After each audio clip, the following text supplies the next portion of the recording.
నమస్తే అండి. సనాతన ధర్మం క్విజ్ అని చెప్పి వరుసగా ఇతిహాసం ఛానల్లో మీకు వీడియోస్ వస్తాయి. అయితే ఇందులో భాగవతం మీద క్విజ్ ఉంటుంది.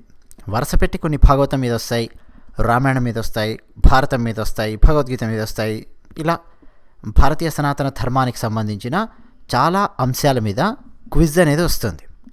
మరి మీరు ఎన్ని ప్రశ్నలకు సరైన సమాధానం రాయగలరు అన్నది ఒకసారి చూద్దాం. కామెంట్ సెక్షన్లో మాత్రం ఎవ్వరు కూడా రాయడానికి ప్రయత్నం చేయకండి. నెంబర్ వేసి ఇందులో 10 ప్రశ్నలు ఉంటే 3/10, 4/10, 10/10 ఎన్ని ప్రశ్నలకు మీరు సరిగ్గా సమాధానం రాస్తున్నారో ఆ నెంబర్ వేస్తే చాలు.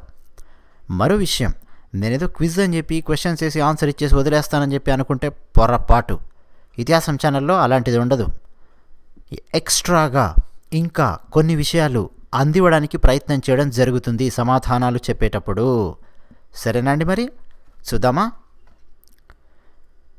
భాగవతం క్విజ్. మొట్టమొదటి ప్రశ్న, అరుంధతి మాత సోదరుడు ఎవరు? భాగవతం ప్రకారం అరుంధతి మాత సోదరుడు ఎవరు?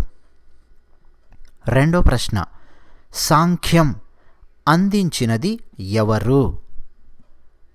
సాంఖ్యము లేదా సాంఖ్యం అందించినది ఎవరు? మూడో ప్రశ్న, అనసూయామాత తమ్ముడు ఎవరు?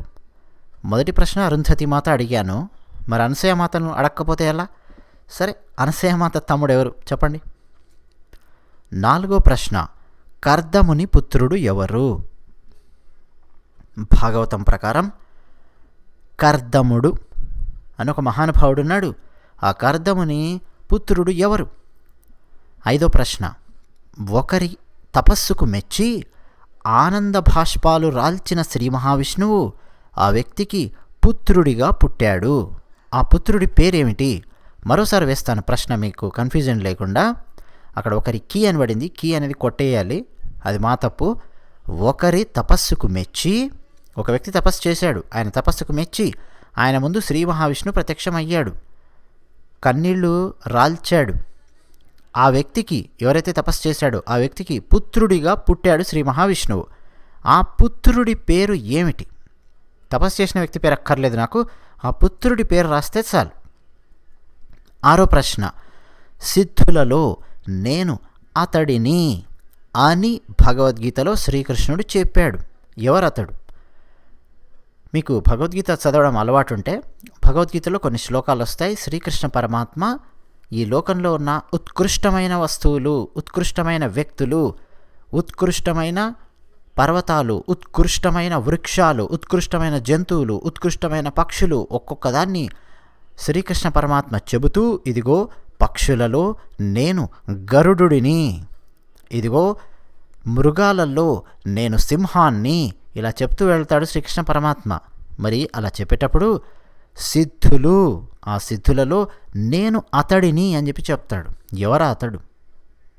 ఆ పేరు రాయండి. ఏడో ప్రశ్న, శ్రీ మహావిష్ణువు అంశతో జన్మించిన ఏ సిద్ధపురుషుడు మోక్ష సాధనకు తల్లికి జ్ఞానబోధ చేశాడు? మామూలుగా గురువులు జ్ఞానబోధ చేస్తారు, లేదు తల్లిదండ్రులు జ్ఞానబోధ చేస్తారు, అంతే కదా, మోక్ష సాధన కోసం. కానీ ఈ వ్యక్తి తల్లికే జ్ఞానబోధ చేశాడు. ఈ వ్యక్తి పేరేంటి? ఎనిమిదో ప్రశ్న, గంగా నదికి సంబంధించిన కథ. గంగా నది భూమికి ఎలా వచ్చింది అదంతా మీరు ఆ కథ చదువుకుంటే, రామాయణంలో చదువుకున్నా, భాగవతంలో ఎక్కడ చదివినా, గంగా నదికి సంబంధించిన కథ ఎక్కడ చదివినా కానీ మీరు కొన్ని ముఖ్యమైన పాత్రలు వస్తాయి. ఆ ముఖ్యమైన పాత్రలలో ఒక పాత్ర ఉంటుంది, శ్రీ మహావిష్ణువు అంశతో జన్మించిన వ్యక్తి ఈయన. ఆయన కూడా ఉంటారు ఆ కథలో, గంగావతరణం కథలో. ఎవరా వ్యక్తి? తొమ్మిదో ప్రశ్న, దేవహూతి అని ఒక ఆవిడ ఉన్నారు భాగవతంలో. ఆ దేవహూతికి పుత్రుడిగా పుట్టిన శ్రీ మహావిష్ణువు పేరు ఏమిటి? దేవహూతికి పుత్రుడిగా పుట్టిన శ్రీ మహావిష్ణువు పేరు ఏమిటి? పదో ప్రశ్న, మాతృగయ అని ఒక ప్రదేశం ఉంది మన భారతదేశంలో. ఆ మాతృగయలో శ్రీ మహావిష్ణువు అంశతో జన్మించిన వ్యక్తి ఒక ఆయన ఉన్నారు. ఎవరు తత్వబోధ చేశారు? ఆ మాతృగయ అక్కడ తత్వబోధ చేశారు ఒక వ్యక్తి. ఆ వ్యక్తి శ్రీ మహావిష్ణువు అంశతో జన్మించారు. ఎవరు ఆ వ్యక్తి? 10 ప్రశ్నలు వేశాను. మరి కావాలంటే మీరు ఇక్కడితో వీడియోని పాజ్ చేయండి, మళ్ళీ ఒకసారి వెనక్కి వెళ్ళండి, ఒక్కొక్క ప్రశ్న చదవండి. మన తెలుగు వాళ్ళల్లో కొద్దిమందికి తెలుగు చదవడం తెలియదు కాబట్టి, తెలుగు స్క్రిప్ట్ చదవడం తెలియదు కాబట్టి, తెలుగు లిపి చదవడం తెలియదు కాబట్టి నేను నా వాయిస్తో కూడా నేను మీకు చెప్తూ ఉన్నాను ఆ ప్రశ్నలు ఏమిటి అని చెప్పి. సో మీ ఇంట్లో వాళ్ళతో కూడా చర్చించండి. మీ భార్యతో, లేదు మీ భర్తతో చర్చించండి. సరదాగా కాఫీ తాగుతున్నావు, టీ తాగుతున్నావు, భోజనం చేస్తున్నావు, ఏం చేస్తుంటారో సరదాగా అలా ఈ ప్రశ్నలు వేయండి. కొన్ని చూద్దాం, ఎవరన్నా చెప్తారేమో ఏమైనా ప్రశ్నలు చెప్తే గొప్ప విషయం. భాగవతం మీద మంచి అవగాహన ఉన్నట్టు అర్థం. అవగాహన లేకపోతే అవగాహన పెంచుకుందాం, తప్పేం లేదు. మీ పిల్లలకు కూడా చెప్పండి, ఈ ప్రశ్నలు నేను వేశాను, దీనికి సమాధానాలు చెప్తాను. దాంతోపాటు అదనంగా కూడా కొన్ని విషయాలు నేను ఇక్కడ చెప్పడం జరుగుతుంది ఇతిహాసం ఛానల్లో. మర్చిపోకండి, ఇతిహాసం ఛానల్ సబ్స్క్రైబ్ అవ్వండి. ఇప్పుడు ఒక్కొక్క ప్రశ్నకు మనం సమాధానం చూద్దామా? కపిలుడు. సమాధానం ఏ ప్రశ్నకు సమాధానం అంటే 1 to 10, 1వ ప్రశ్న నుంచి 10వ ప్రశ్న వరకు అన్ని ప్రశ్నలకు సమాధానం కపిలుడు.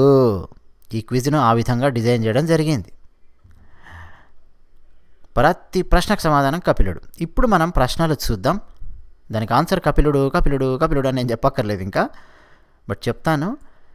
కొన్ని అదనంగా విషయాలు చెప్తాను. సనాతన ధర్మం క్విజ్ ఇది, భాగవతం క్విజ్. అరుంధతి మాత సోదరుడు ఎవరు? అలాగే 3వ ప్రశ్న కూడా వేశాను, అనసూయమాత సోదరుడు ఎవరు అని. భాగవతం ప్రకారం అరుంధతి మాత, అనసూయమాత వీళ్ళిద్దరు కూడా అక్క చెల్లెళ్ళు. కర్దముడు, దేవహూతి వీళ్ళిద్దరూ భార్యాభర్తలు. వాళ్లకు ముందుగా 9 మంది అమ్మాయిలు పుడతారు. ఆ 9 మంది అమ్మాయిల తర్వాత ఒక అబ్బాయి పుడతాడు. ఆ అబ్బాయే కపిలుడు. కాబట్టి అరుంధతి మాత సోదరుడు కపిలుడు, అనసూయమాత సోదరుడు కూడా కపిలుడు. దేని ప్రకారం? భాగవతం ప్రకారం.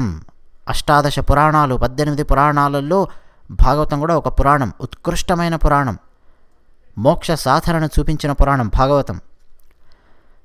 2వ ప్రశ్న, సాంఖ్యము అందించినది ఎవరు? కపిలుడు. మరో మాట లేదు, కపిలుడు. సాంఖ్యము అత్యద్భుతమైన తత్వశాస్త్రాన్ని ఆయన అందించారు. దాని మీద విస్తృతమైన చర్చలు జరిగాయి. సాంఖ్యం మీద ఇలా ఎందుకు చూడాలి, అలా ఎందుకు చూడకూడదు అనే చర్చలు జరిగాయి. అబ్బో చాలా చాలా జరిగాయి. అంత లోతైనటువంటి అవగాహన అందించాడు కపిలుడు. అనసూయమాత తమ్ముడెవరు? కపిలుడు. భాగవతం ప్రకారం. కర్దముని పుత్రుడెవరు? కపిలుడు. ఇప్పుడే చెప్పాను, కర్దముడు, దేవహూతి ఇద్దరు భార్యాభర్తలు. ఈ 4వ ప్రశ్నలో ఉన్న కర్దముడు, ఆయన పేరు గుర్తుపెట్టుకున్నారా? కర్దముడు. 5వ ప్రశ్నకి వెళ్ళండి. ఒకరి తపస్సుకు మెచ్చి అని స్టార్ట్ చేశాను. ఎవరి తపస్సుకు అంటే కర్దముడు తపస్సు చేశాడు. ఆ కర్దముని తపస్సుకు మెచ్చి శ్రీ మహావిష్ణువు ప్రత్యక్షమయ్యాడు. కర్దముడు తపస్సు చేసిన విధానానికి శ్రీ మహావిష్ణువు చలించిపోయాడు, కదిలిపోయాడు, ఆనంద భాష్పాలు రాల్చాడు. 2 కన్నీటి బిందువులు శ్రీ మహావిష్ణువు రాల్చాడు. అవి భూమి మీద పడ్డాయి. బిందు సరోవరం అని చెప్పి ఒక సరోవరం ఏర్పడింది. బిందు సరోవర్ అంటారు. శ్రీ మహావిష్ణువు ఆ తర్వాత ఆ కర్దమునికి, ఎవరైతే తపస్సు చేశారో ఆ కర్దమునికి పుత్రుడిగా పుట్టాడు. శ్రీ మహావిష్ణువు అంశతో జన్మించిన వాడే కపిలుడు, కపిల మహర్షి. 6, భగవద్గీతలో శ్రీకృష్ణుడు సిద్ధులలో నేను కపిలుడిని అని సాక్షాత్తు శ్రీకృష్ణ పరమాత్మ అర్జునుడికి చెప్పాడు.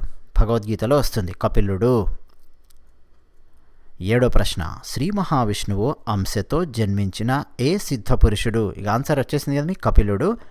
మోక్ష సాధనకు తల్లికి జ్ఞానబోధ చేశాడు. అవును, తండ్రి కర్దముడు ఆయన కూడా వెళ్ళిపోయిన తర్వాత, అరణ్యాలకు వెళ్ళిపోయిన తర్వాత ఇక తపస్సు చేసుకోవడానికి, సంపూర్ణంగా ఇక సమాధిలో ఉండడానికి, తపస్సు చేసుకోవడానికి కర్దముడు వెళ్ళిపోగానే తల్లిని కూర్చోబెట్టుకొని కపిలుడు, ఇంకెందుకమ్మా ఈ దేహం గురించి ఆలోచిస్తావు, ఇంకెందుకు ఈ ప్రపంచం గురించి ఆలోచిస్తావు, భౌతిక ప్రపంచం గురించి, పరమాత్మ గురించి ఆలోచించు, నీ ఏకాగ్రత మొత్తం పరమాత్మ మీద పెట్టు అని కపిలుడు అత్యద్భుతమైన జ్ఞానబోధ చేశాడు. ఏదో ఒక వాక్యం కాదు, అత్యంత లోతైన విషయాలను అతి సులభంగా తల్లికి అర్థమయ్యే భాషలో చెప్పాడు కపిలుడు. ఆ తర్వాత ఆమె కూడా తన కుమారుడైన కపిలుడు ఇచ్చిన జ్ఞాన బోధను అందుకొని మోక్ష సాధన మార్గంలో ఆమె పయనించింది. ఎవరు? దేవహూతి.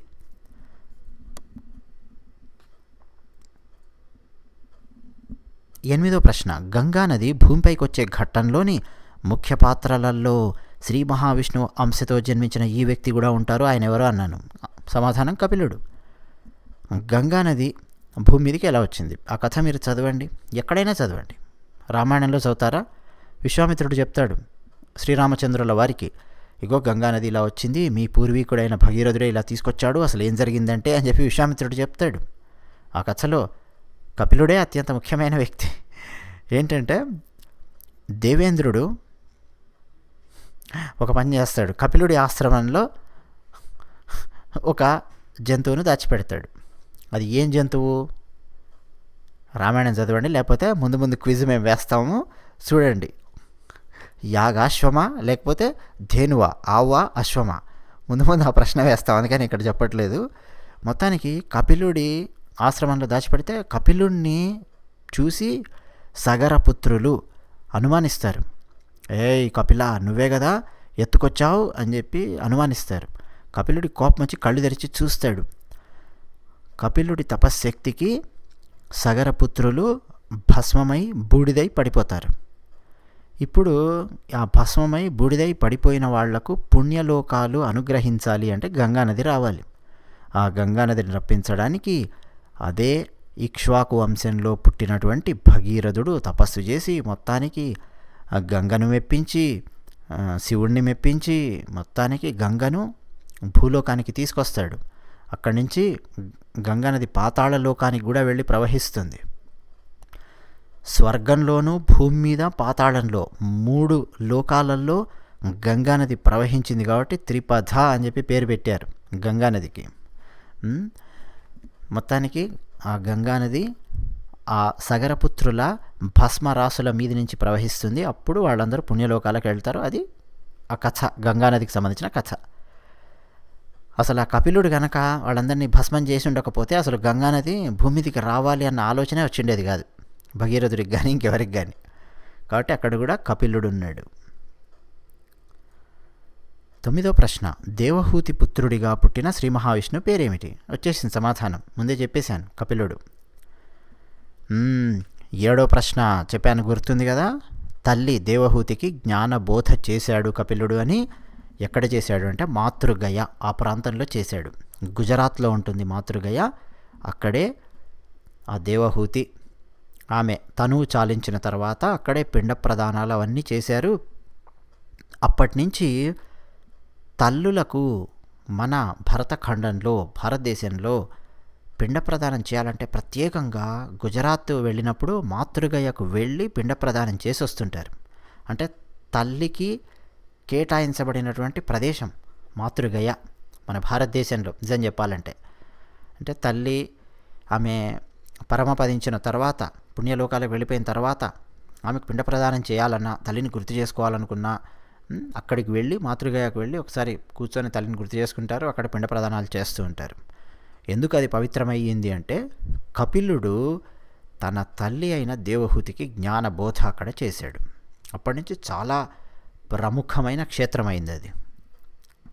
కపిల మహర్షి అంటే సామాన్యమైన వాడు కాదు, చెప్పాను, శ్రీ మహావిష్ణు అంశతో జన్మించాడు. ఇదంతా భాగవతంలో ఉంటుంది. మరి ఇంకెందుకు ఆలస్యం, తర్వాతి క్విజ్ సిద్ధంగా ఉంది, వచ్చేస్తుంది. ఆల్రెడీ అప్లోడ్ అయ్యాయి వీడియోస్, ఒక్కొక్కటి వస్తూనే ఉంటాయి. రామాయణం మీద వస్తాయి, భారతం మీద వస్తాయి, భగవద్గీత మీద వస్తాయి, వస్తూనే ఉంటాయి. మధ్యలో వేరే వేరే వీడియోస్ కూడా వస్తాయి ఇతిహాసం ఛానల్లో. ఈ ప్రశ్నలకు సమాధానాలే కాకుండా ఇంకా అదనంగా కూడా కొన్ని విషయాలు నేను చెప్పానని అనుకుంటున్నాను. వీడియో నచ్చితే లైక్, నచ్చకపోతే డిస్లైక్, ఛానల్ నచ్చితే సబ్స్క్రైబ్, నచ్చకపోతే అన్సబ్స్క్రైబ్ చేసేయండి. సమాధానాలు ఎవ్వరు కూడా కామెంట్ సెక్షన్లో రాయకండి.